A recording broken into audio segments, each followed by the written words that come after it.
1 Kings chapter 17, we see that God has prophesied through the prophet Elijah, and he has told him, he said, listen, there's going to be a drought. And he says for a few years is what God says. And Elijah's prophesying that. There's one problem for Elijah here. The drought is coming where Elijah is, right? And I like to picture this because I like to imagine myself like being in the Bible, right? Imagine Elijah's just flowing, right? He's just prophesying, God just speaking through him, and he's just flowing, and he's just saying it. And then all of a sudden he's like, and there will not be rain or dew for a few years. And then he's like, wait, what? Like where I'm at? But because God is so good and he is so faithful, he always provides for his children, right? He always shows up for his children. And so God tells Elijah, he says, hey, I'm prophesying through you in this moment, but I have something for you as well once you're done speaking to everybody else. And that's where we're gonna pick up in verse number 2. It says, then the word of the Lord came to Elijah, leave here. Somebody say, leave here. Leave here, turn eastward, and hide in the Kerith Ravine. By the way, that is a valley. Kerith Ravine is a valley. It says, hide in the Kerith Ravine, east of the Jordan. You will drink from the brook, and I have directed the ravens to supply you with food there. Now, I know we all pray over our food, but you have never prayed over your food like you would if it was being delivered by a bird. Right? And I know all of us in here, we're like, oh no, God's providing. Bird drops the food, I'm just gonna eat it. No, listen, I know some of y'all in here, and y'all don't even like eating food that's delivered to you by a person, right? Much less a bird. But God is using a bird to bring the food. And it says in verse 5, so he did what the Lord had told him, and he went to the Kerith Ravine east of the Jordan and stayed there. So God told him to leave one place, to go to another, and to stay there. Verse 6, the ravens brought him bread and meat in the morning, and bread and meat in the evening, and he drank from the brook. Sometime later, the brook dried up because there had been no rain in the land.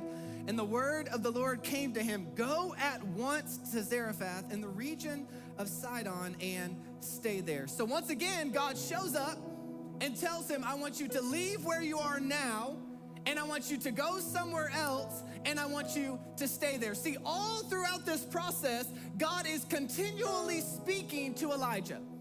He didn't just give him one instruction and then just go hands off. He is constantly guiding and directing Elijah throughout this entire process. It says, go at once to Zarephath in the region of Sidon and stay there. I have directed a widow there to supply you with food. So here we have Elijah, who has been instructed by God to leave where he is, to leave the place where he's at, and to go to the Kerith Ravine. So he goes where God told him to go. He gets there, and God provides for him there. And then all of a sudden, after staying for a while, God says, okay, now I want you to leave where you are today, and I want you to go somewhere else. And what I'm trying to help you see is that God is continually speaking throughout this whole process. God is always leading. God is always guiding. God is always directing. It was not just one instruction. And what happens a lot of times is, for many of us, we'll obey God one time. We'll listen to what he says 2 times. If we're really feeling frisky, we'll listen to him 3 times. But that's kind of where it stops. And then we miss the next instruction. We'll follow 1 instruction or 2 instructions, and then we get to a place and we become comfortable. And because we are comfortable, we're no longer listening to what God is saying, to what God is trying to tell us to do. And because we are not listening to what he is saying, where we are at dries up, and all of a sudden we wonder, God, why am I not seeing what you said? And God said, because you're not going where I told you to go. And we get to a place that we like, and that we feel comfortable, and that we want to be at, and all of a sudden we stop there, and the whole time God is trying to say, where you're at is not where I'm doing what I want to do. It's not here. You're in this place here, but it's not here, it's over there. And you have to continually be listening and be open and receptive to hear what God is saying every single moment of every single day, because God doesn't just give one instruction. He gives a series of instructions. He gives one instruction, we obey it. Then he gives another instruction, we obey it. Then he gives us a third instruction and we obey it. And if we stop at instruction 1 or 2, we don't see the fullness of what he wants to do. So I want to talk to you as we kick off this series, Mountains and Valleys, on this subject today. I want to talk to you on the subject, it's not here. It's not here. Let's pray. God, we thank you for today. We thank you for who you are. We thank you for your purpose in our lives. I pray, Lord, that you would speak to our hearts today, that you would help us to be open and receptive to what you have to say, to what you want to do. I pray, Lord, that nobody in this place, nobody online would see or hear from me, but that we would see and hear from you. We thank you for the opportunity, the privilege to listen to what you have to say, to gather together in this place. Do what only you can do in Jesus' name. And everyone said, amen. Amen. Now, how many of you have something like this in your life? How many of you have something that you know just enough about to be dangerous? Anybody, right? Like, I know just enough about something to be dangerous, right? Like, you don't really know that much about it, but you pretend that you know about it, right? To kind of look good. Like, you have talking points, right? Like, that you can talk about with something, but you don't really fully understand it. That's how I am with cars, right? But to be honest, I'm just upfront with everybody, and I tell them, I don't know anything about cars. Like, when it comes to working on cars, I don't know how to work on cars, how to fix cars, anything like that. I can know like a little bit about what cars are good and that kind of stuff, but I don't know how to fix it. If something breaks, I'm done for. If something breaks, I'm finished. And so a few years ago, I got this older truck that I had kind of bought on auction. This is back when car prices were not astronomical and insane. Right? And so I bought it on auction a couple years ago, and it had like, you know, like a little lift on it, and like had like a thing on the front, the bumper on the front, you know, and had like aftermarket wheels or whatever. I didn't know anything about it. I bought it this way, okay, on a steal from the auction. And I would still be driving it around, and people would be like, oh man, like, what size wheels are those? I'm like, normal?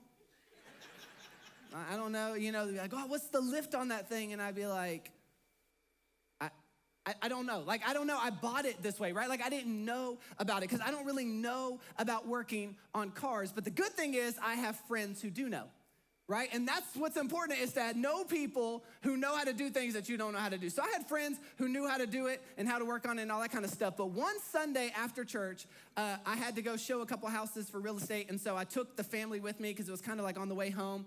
And Noah wasn't born at the time, so it's just Judah and Elijah and Nicole. And we're in the truck, and we drive to this place.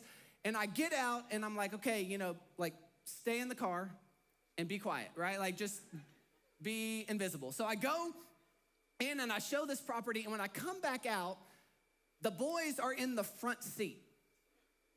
And I knew they were in the front seat because while I was in showing the house, I heard honk, honk. You know, like, it was very professional. So I get back out, they're in the front seat, and I'm like, okay, boys, like, let's get out, let's get in our car seat, you know, and I get it. Nicole was trying to do whatever she could do to keep them chill in there, but so I get them in their car seat, we drive all the way home. As we're driving home, everything's kind of fine. But as we start to pull into the driveway, all of a sudden, the truck goes like, like that, like we're trying to turn, and it's like, like, and I was like, whoa, okay.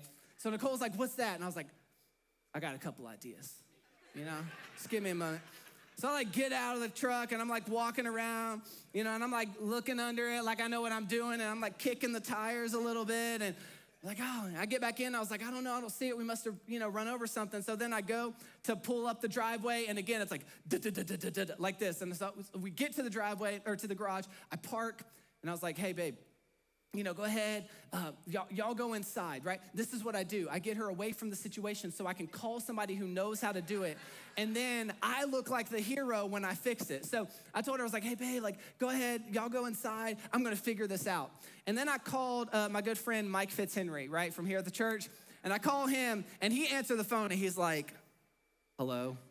Like, he knew, like, he answered the phone annoyed, right? Because he knew what was coming. I was like, hey, Mike, I got a problem, man. I don't know. I'm trying to figure out, can I wait to take my truck on Monday to the mechanic? Or is this something like somebody's gonna have to come here? Do I need AAA? Like, what's the deal? So I call him, he's like, hey man, what size engine do you have? I was like, that's a really great question, Mike. How do I know? He's like, you know what, just don't even worry about it. So he's like looking up some things. And then he told me, he said, I think you're good to drive it to the mechanic on Monday. You'll be fine, just do that. And I was like, okay, cool. So I'm about to go back in the house, and something is, I was like, you know what, just leave the house again. Like, drive it around, like go somewhere again and see what happens. So I get back in the truck. I was just gonna leave it, but I get back in the truck and I leave the house. I start backing out, and as I'm backing out, it's like, again. So I go to put the car into drive to pull back in because I'm like, this thing's gonna break. And as I go to put it into drive, I look next to the steering wheel and there's this little knob and it says 2WD, 4WD, and 4WD low, right? So it's 2-wheel drive, 4-wheel drive, and 4-wheel drive low. And the boys had turned it to 4-wheel drive low. So when you're trying, I don't know how this works, okay? I still don't. But apparently, if you're trying to like do something when it's in 4 low, it doesn't want to do it. And I was trying to do whatever it didn't want to do. And so I just turned that knob to 2-wheel drive. And when I did, it drove perfectly fine. But if I wouldn't have been willing, can y'all imagine if I would not have been willing to leave the house again and to go and to drive it some more, I would have shown up at the mechanic on Monday and I'd have been like, something's broken on the truck. And they would have gone and just, can you imagine how foolish I would have looked if I would have done that and they would have just twisted this knob? But because I was willing to leave, I was able to find the answer that I needed in the whole process. And the same is true in our lives, and this is what God is trying to help Elijah see, is the answer is not in the place where you are at, the answer is in the place where you are going to go. And if you will leave where you are, you will see the answer that you needed the whole time. But if you stay in the place that you've been, you're not going to find the answer, you're not going to know the answer, you're gonna be frustrated, you're gonna be confused, you're gonna be pulling your hair out trying to figure it out. But if you will leave here, then you will see what God is wanting to do. And the first thing to write down today is leave here. Leave here. God told Elijah, he said, you've got to leave here, verse 3. Leave here, turn eastward and hide in the Kerith Ravine, east of the Jordan. You will drink from the brook, and I have directed the ravens to supply you with food there. Leave here and go. I have directed the ravens to supply you with food there. God said, listen, you need to go. If you stay here, you will die. If you stay here, you will starve. But if you will go, you will see the provision that I have planned for you all along. If you will go, you will see what I am wanting to do. And God is so amazing. Listen, he has every single detail figured out. He says you're going to drink from the brook and the ravens are going to supply you with food. That is like crazy. God's like, you're gonna have carrier service. It's the original DoorDash. They're just gonna fly over and they're gonna drop it on it. Like, you're gonna have food brought to you on the daily if you go to this place. But he said you have to leave here and go there. And the problem is we don't want to have to leave what we know. We don't want to have to leave what is comfortable. We don't want to have to leave what is convenient. We don't want to have to go somewhere and have ravens dropping food. We don't want to go somewhere and have to drink from a brook. God, I'm drinking from this place right now. I got food in this place right now. And God said it's not about what it's like right now. It's about what it's going to be. And we get so focused on things are good right now. Life is good right now. And God is playing chess while we're playing checkers. And he's 6 steps ahead. And he's telling us if you will go now, you'll be prepared for what is to come. But if you stay in the place where you're at today, then you won't be ready, and it'll be too late once the adversity comes and once the problem comes, because God always supplies. Somebody say always. He always supplies where he leads. Always. God always supplies where he leads. He never leads you somewhere and then just goes, haha, joke's on you. Have fun figuring this out. Have a good time. No, he knows what we're doing. He leads us to a place and he provides in that place. If God led you there, you can rest in the comfort of knowing he is going to provide for you there. Why is it that we so often live our lives and make decisions as if God is trying to bamboozle us? Why is it that we live and make our decisions as if God is trying to trick us? God is not trying to bamboozle you. He wants to bless you. God is not trying to trick you. He wants to bless you. He wants to provide for you. He wants to sustain you. He wants to be there for you. But we live our lives as if God is trying to bamboozle us, and we treat him like the person who did bamboozle us. We treat God like the person who did betray us. We treat God like the person who did turn their back on us, like the person who did stab us in the back. And listen, I get it, I understand, and I sympathize with it, right? I've been betrayed before, you've been betrayed before, everybody in this place and online has been betrayed at some point or another. That's just the reality, right? That's life. People have betrayed, people have bamboozled, people have left. That's happened, but it wasn't God. It wasn't God. Even if it happened in church, it still wasn't God. And we treat God as if he's the one that did it. So then when he's trying to direct us, we're like, hold up. Can I really trust what you're saying? Right? And we're praying, God, give me the next move. God, tell me what to do. God, lead me. God, guide me. God, direct me. And then God says, okay, I want you to go to the Kerith Ravine. We're like, hold up. Sounds a little suspect. Ravens supplying, God, I heard of the bird flu, man. I know what you're trying to do right now, right? Like we're just like, we say we trust God, but then we get so suspect and suspicious and skeptical of everything he's trying to lead us to do. He says, if you will just obey and understand, I'm not who did that. I'm not the one who set you up for failure. I'm not the one who broke your heart. I'm not the one who broke your life or broke your trust. I am trying to guide you to the place that you need to be. And what happens so many times is we're here, right? We're here and we're struggling and we're frustrated and we're feeling like we're going under and we're feeling like we're not gonna make it and we're blaming God. God, why aren't you providing for me? God, why aren't you giving me the answer? God, why aren't you helping me? God, why aren't you sustaining me? And God is saying, I am providing for you. I'm just not doing it here because I'm doing it there. I'm doing it in the place where I'm trying to lead you because your advancement comes through your exit. You cannot walk into the next season of your life if you will not walk out of the old season. You cannot step into what God has for you now if you won't step out of where you were. God is providing for you there, but you have to make up your mind, I'm going to leave here so I can go where God is leading me. The ravens were never, hear me, never going to supply food where Elijah was. It's never gonna happen. The ravens were going to supply food in the Kerith Ravine. And we're looking for God to do what he's going to do in the place we want him to do it and on our time frame. And God says, I'm still going to do it. I'm still going to follow through. I'm still a person of my word, but I'm so much a person of my word, I'm going to follow it to a point where I'm going to do it where I said I would do it, not where you tried to manipulate me into doing it now. God, why aren't you doing it? God, if you would just do it right now, I would believe and I would trust in you. And God says, why don't you just go where I told you to go and then you can see it?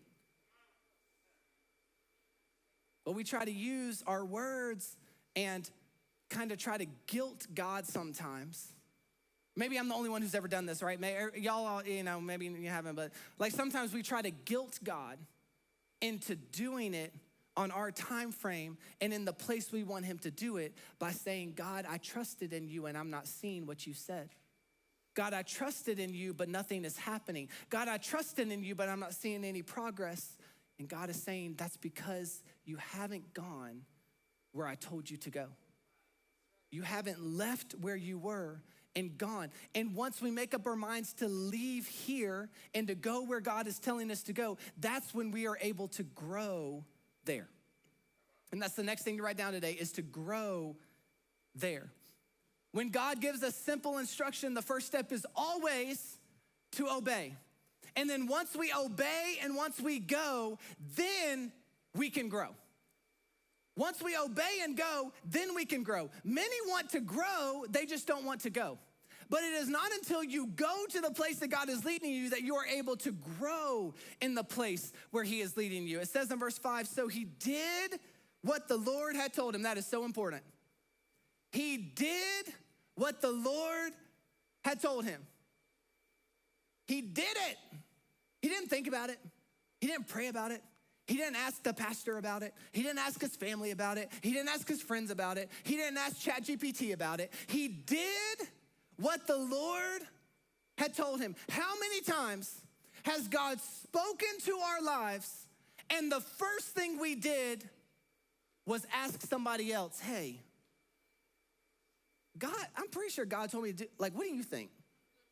Like, do you think that I should, like, do you think that makes sense? Like, do you think I should do that? No, he did what God had told him. Stop asking other people's opinions of what God has spoken to you, because he did not speak it to them, he spoke it to you. God didn't tell everybody else in the land to go to the Kerith Ravine. He told Elijah. So if Elijah would have gone to somebody else and said, hey, what do you think about going to the Kerith Ravine and then ravens are gonna drop food and there's gonna be water in the brook? They would have said, you're crazy. You know why? Because God didn't tell them to do it. He told Elijah to do it. And when God gives an instruction, it sounds crazy to the people who did not hear it, because God's ways are not our ways and his thoughts are not our thoughts. So when he gets to moving, it shouldn't make sense to anybody else but the person he spoke to.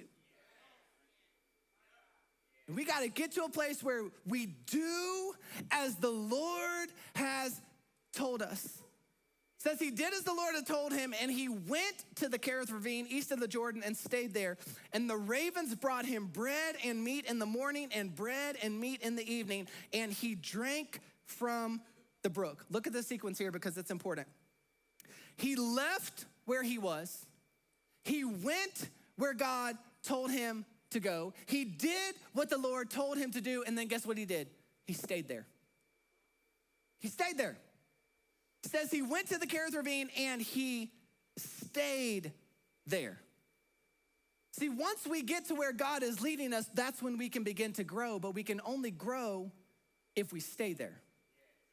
We can't grow if we just go and get what we want. See, Elijah wanted the food and he wanted the water, so he went to the place God had led him.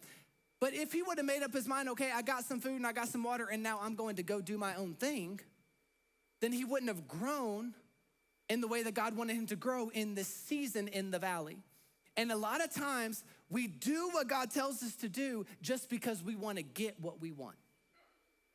And once we get what we want, we no longer want to hear what God has to say. We no longer want to remain where we're at. We no longer want to have to sacrifice in the place where we're at. So we say, hey, listen, God, I appreciate it. You're good. You did what I wanted. Now I'm going to go do my own thing. But Elijah, he stayed in the valley.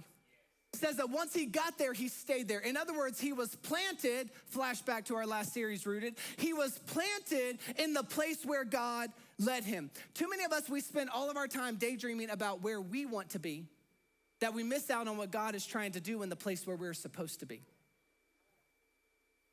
We're constantly thinking about the next part of our life without realizing and understand we are right in the middle of what we used to pray for. Like, God, I just want to get to this. And God says, do you realize that 5 years ago, you said you wanted to get to where you're at right now? And now that you're here, it's no longer good enough. Now that you're here, you're trying to go somewhere else. Now that you're here, you're trying to figure out something else. God said, enjoy the place that you used to pray about. Enjoy the season that you used to pray for. God, these kids, man, if you could just get them grown, but don't you remember when you prayed and asked God for a baby? Don't you remember when you prayed and asked God for a little kid? God, my spouse is driving me crazy. Can we get to the part of life where like things slow down and we can have our own separate beds and separate bedrooms? But don't you remember those lonely nights?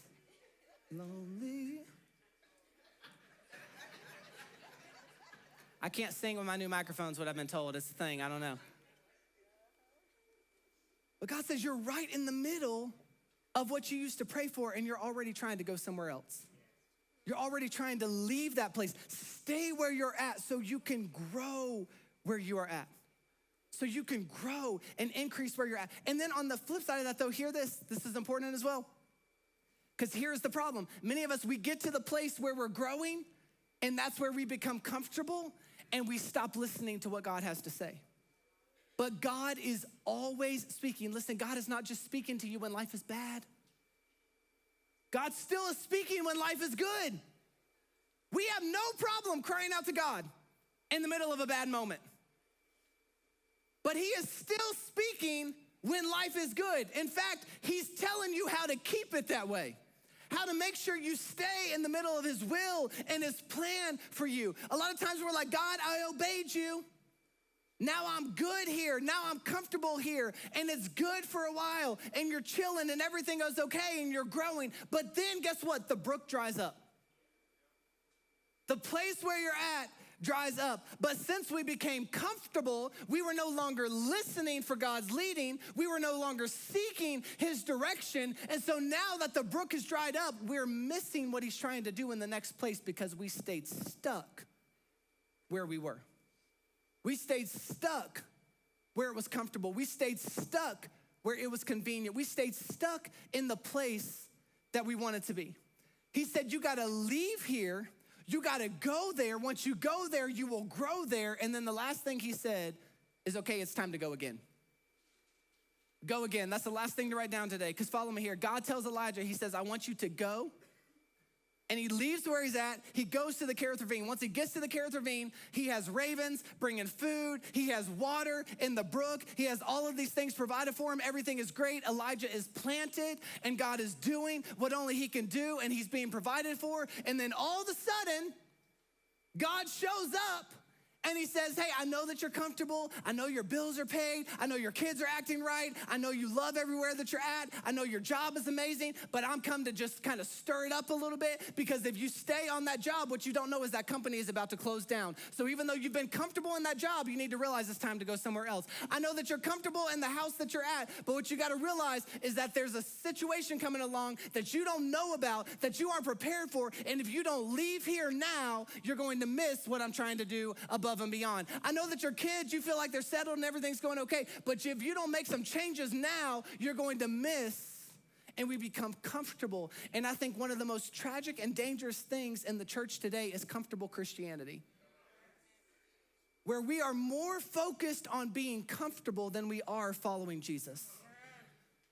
We're more focused on being comfortable than we are listening to what God says to do and doing what he says to do and going where he says to go and ending what he says to end and starting what he says to start, and we're comfortable. And every once in a while, God has to come in and say, hey, listen, I know you are comfortable there, but it is time for you to go again, to leave again. And he said in verse 8, then the word of the Lord came to him. Can you imagine Elijah here? He's already had to leave where he was to go to the Kerith Ravine. He got to the Kerith Ravine. Life was good. He didn't have to do anything. Just chilling. Hanging out with God, talking, shooting the breeze, drinking out of the brook. The ravens are like, boop, here you go. But God came to him again in verse 8. Verse 9, go at once. At once. Somebody say at once. Isn't it amazing how we want God to have a sense of urgency with what we want when we want it right now? God, I need it right now. Now. God, right now. I need it now, today. God, if you don't do it today, I don't believe. God, right now. But then when God says, hey, at once I need you to do this now. It's like, oh, I don't know. I need to pray about that one, God. Who are you praying to? He said, go at once.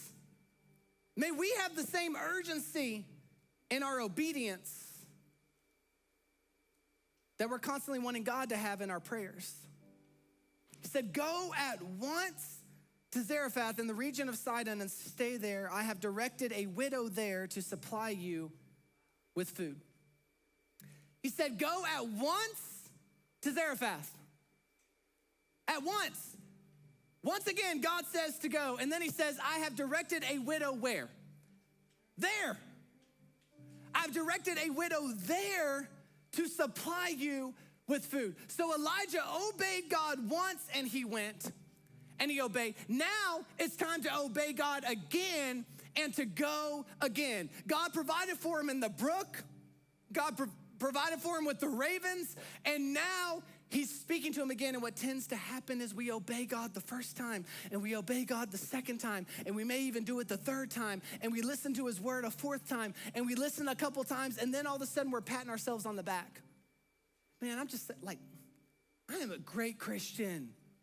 I'm a great follower of Jesus. God spoke. I read my word. We were in the Rooted series for 5 weeks because the snow made it 5 instead of 4. And I was in it for 5 weeks. And I read my Bible all 5 weeks. And I did what God said to do all 5 weeks. I am such a great follower of Jesus. And while we're spending all this time celebrating what we've done already, we're missing what God is trying to do ahead. We obeyed him. We listened, but God is still speaking. God is always speaking. He is always leading. He is always directing. And he's saying, go. Okay, now I want you to stop here, and I want you to grow here. Okay, now I want you to go again. And I want you to stop here, and I want you to grow here. Then I want you to go again, and I want you to stop here, and I want you to grow here. And God is saying, you're looking for the answer in this place, but it's not here.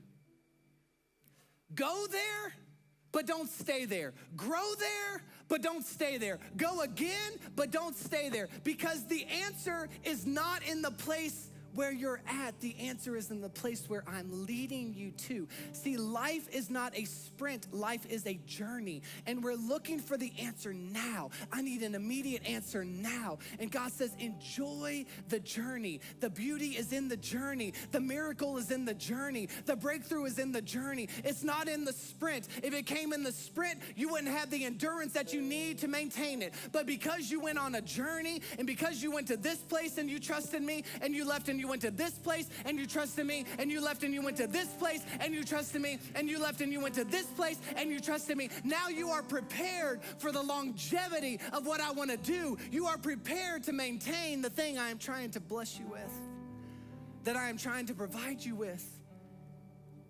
Because it's not just a microwave God. We want a microwave God. God, right now, beep, 1 minute, beep, everything's right. No. God says, no, it's an oven, it's a process. There's things to teach you along the way so that you can grow and see what I'm wanting to do. But when you choose to just stay here, God, it's comfortable. God, I know I'm going to heaven. Prayed the prayer. Life is good. If you stay here, you're going to miss the fullness. Church, listen, life is too short for us to just get stuck in one place because it's comfortable and it's safe. But may we live in such a way where we say, God, wherever you lead, whoever you lead me to talk to, I'll overcome the fear and insecurity and I'll talk to them. I'll overcome being an introvert and I'll talk to him. God, if you lead me over in this direction, I'll do it because I'm following you. And as I'm doing what God says to do, I'm listening to what he's speaking in this moment. I'm listening to what he's leading. When the worship team's up here singing, they have the click track in their ears. I've told y'all about this before. And it's telling them what they are going to sing before they ever even get to it. But they don't just stop singing so they can hear it. They don't stop listening because they're singing, but it's a process of both working together. God, I'm moving and I'm listening, and I'm moving and I'm listening, and I'm moving and I'm listening, and I'm moving and I'm listening. And all along the way, every word you speak, I'm listening and I'm obeying now. Because what you want to do is not here. Let's stand, church.